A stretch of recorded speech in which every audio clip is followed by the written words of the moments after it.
આ છે સંજયભાઈ, જે ટંકી પ્રોજેક્ટનું કામ કરે, જેમાં ફર્નિચર, પીઓપી, ઇલેક્ટ્રિક, કલર તમામ કામ કરીને આપે છે.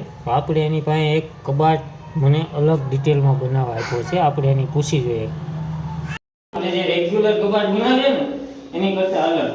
સંજયભાઈ, આ 1 ઇંચ તમે ઊભા પથ્થરથી ઓટલી કેમ બહાર કાઢવી છે? એમાં એવું છે કે આ પથ્થર અને આ ઓટલી બે એક લેવલ કરો તો દરવાજો ફ્રેમિંગ કરતા 3 ઇંચ બહાર નીકળે. હા. હવે આ જે 1 ઇંચ આપણે બહાર રાખ્યું છે તો અહીંયા મારું ફ્રેમિંગ ઓટલીની લેવલ થઈ જાય.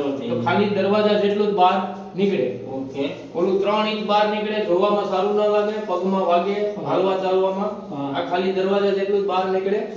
બરાબર. તો આ તમે એક ઊભા પથ્થરથી આ 1.25 ઇંચ અંતર આપ્યું છે, તો એનો મીનિંગ શું? આ ડ્રોવર બને અહીંયા. હા.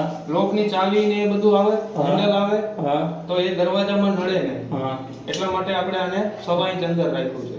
અને 1 ઇંચ ત્યાં બહાર એટલે 2.5 ઇંચ અંદર આ થઈ જાય. એવું છે. તો આ આખો આપણો કબાટ બની ગયો. તો આ ખાનું શેના માટે આપ્યું? અહીંયા આપણે એલ્યુમિનિયમની સીડી છે જે ધમકેલીને અંદર મૂકી શકીએ. હા. પોતું છે ઊભું, એનો વાઇપર છે, એ બધું સામાન ઊભો આમાં રહી જાય. ઓકે. તમે કાસો જે છોડેલો છે એ શેના માટે એટલો છોડ્યો? અહીંયા આપણે એક 6 ઇંચનું કબાટ આવશે જે નાઇટ કપડા હેંગ કરવા માટે. પેલું આ દરવાજાની પાછળ પેલી ખીટી મારીને કપડા હેંગ કરે ને બહાર દેખાય, એવી કોઈ વસ્તુ આમાં દેખાય નહીં. આમાં સીધા નાઇટ કપડા અહીંયા 6 ઇંચનું કબાટ આવશે, એમાં સીધા હેંગિંગ થઈ જાય. ઓકે, સારું. તો તમને આ કબાટ કેવો લાગ્યો જો?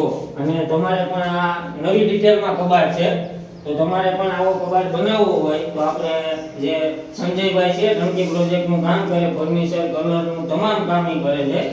તો એમને મને આ કબાટમાં આવી રીતનો પ્લાન આપ્યો છે, એટલે મેં એને આવી રીતે કબાટ બનાવી દીધું.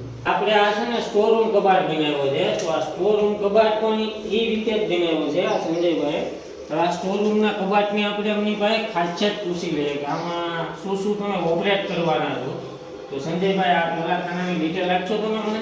આમાં આખું ગ્લાસનું શટર બનશે, પ્રોફાઇલ શટર, આખું ફૂલ લાઇટ સુધી. બરોબર. એટલે આમાં અથાણાની નાની નાની જે કંઈ બહેણી હોય એ બધું આમાં રહેશે. અહીંયા આપણે અનાજની પેટીનો ખાંચો આપ્યો છે, એમાં ઓટલી નથી આપી, કાઢવા મૂકવામાં ઓટલી હોય તો ઉપાડી મૂકવી પડે. અને ઓલું સીધું રનર વાળું ટ્રોલી બની જાય. ઓકે, બરોબર. અને બાકી આ જે રિક્વાયરમેન્ટ પ્રમાણે જે કંઈ ડબ્બાની સાઈઝ હોય એ પ્રમાણે ખાના આપણે એમાં સેટ કરેલા છે. ઓકે, ચાલો. તો આ તમને વિડીયો કેવો લાગ્યો પ્રભુ?